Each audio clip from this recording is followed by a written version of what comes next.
Hello.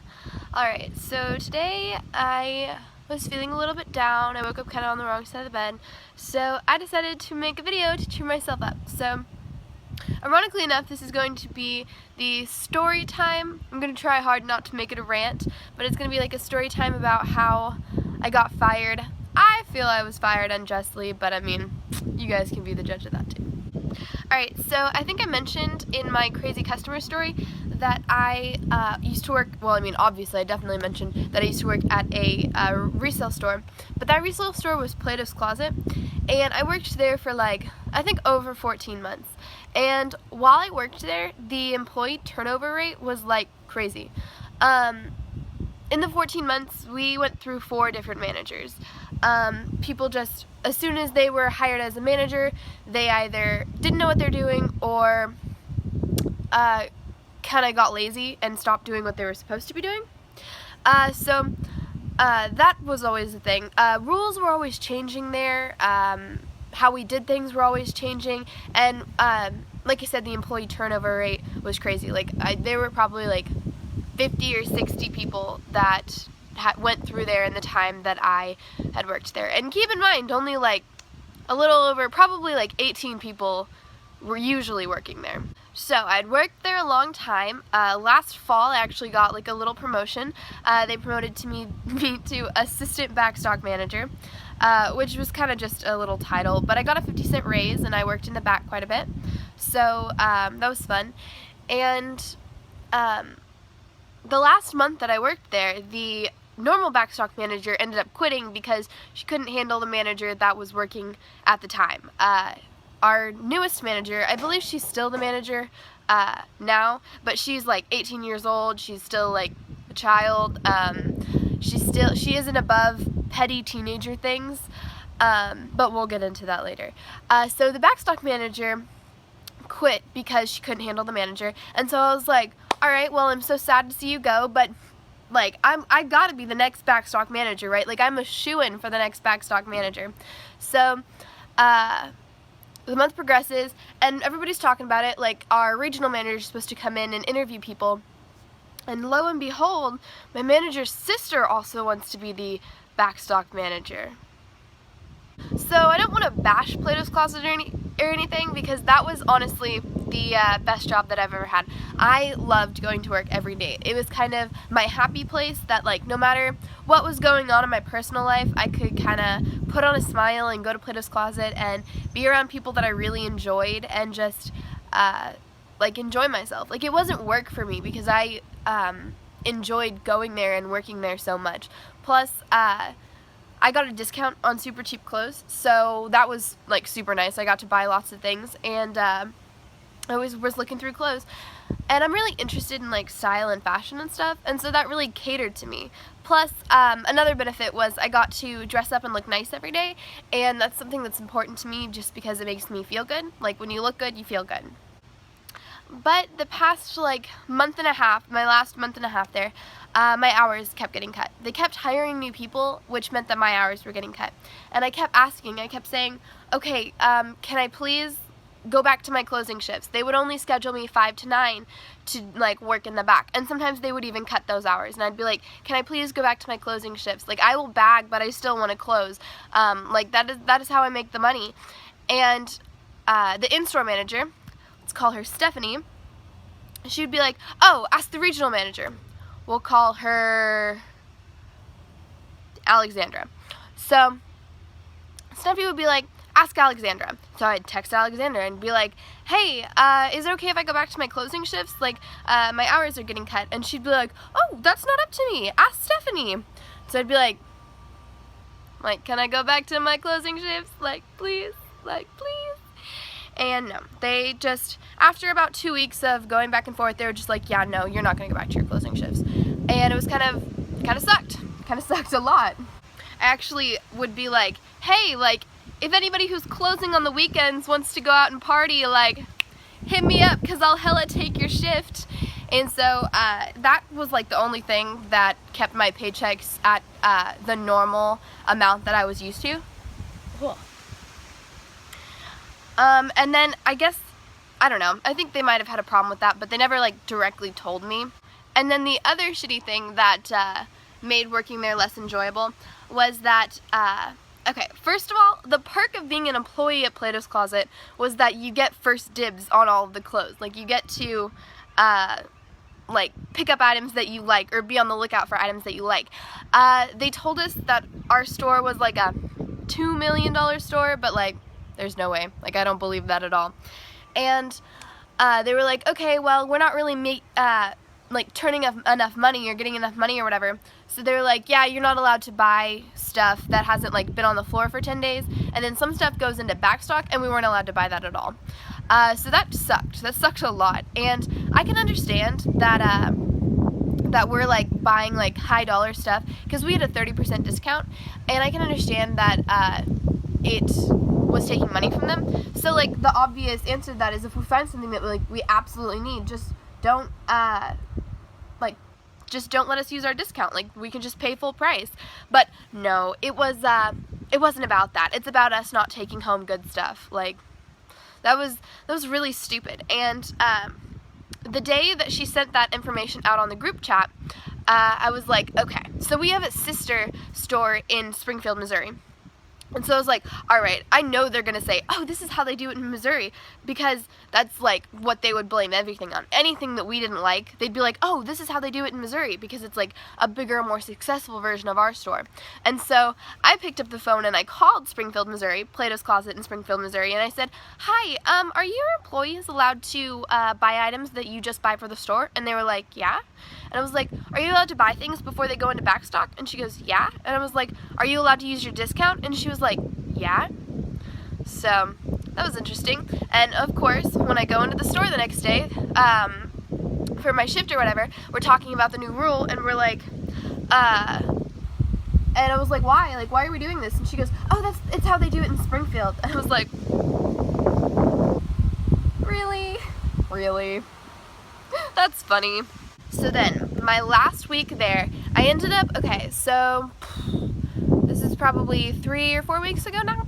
I ended up getting the flu, and I got influenza B, which is extremely contagious, and you need to stay home. You're not supposed to be around other people. I was on a medication. It was supposed to get me back in like 2 or 3 days, and so I couldn't go into work for one of my shifts. And I called them. I brought a doctor's note. Everything checked out. Like, I wasn't faking sick. I was actually sick. Like, I couldn't leave my couch. My whole body hurt. I was running a fever. Like, it was legit. So I go in there for my shift after I was sick. I give them my doctor's note, and I'm like, okay, so I'm working 5 to 9, and she goes, no, you're actually supposed to go home at 6:30, and I was like, that's only an hour and a half. Like, I already lost one of my shifts that week. I didn't want to lose another one, so I was like, why? Like, why do I have to go home at 6:30? And she goes, oh, that's just what Alexandra said. Really? And so, okay, so I am the bagging person. And so she was like, oh, there's just not enough bagging. And I went back to the back to check, and there was quite a bit of bagging. And she's like, oh, I'm going to help you bag. And I was like, no, like, don't. Like, I can stay longer if I have more to bag. But no, she did that anyway. So finally, I ended up being like, okay, at 6:30, I was like, okay, I'm going to call my dad. Is it okay if I stay clocked on until he gets here? And she was like, yeah, that's fine. And then she left. And so 7 o'clock, my dad gets there. I clock out, I try on some stuff, I'm about to leave, about to check out and leave, and I get a call on the like store phone. And someone hands it to me, and they're like, oh, it's for you. And I was like, huh, okay, hello.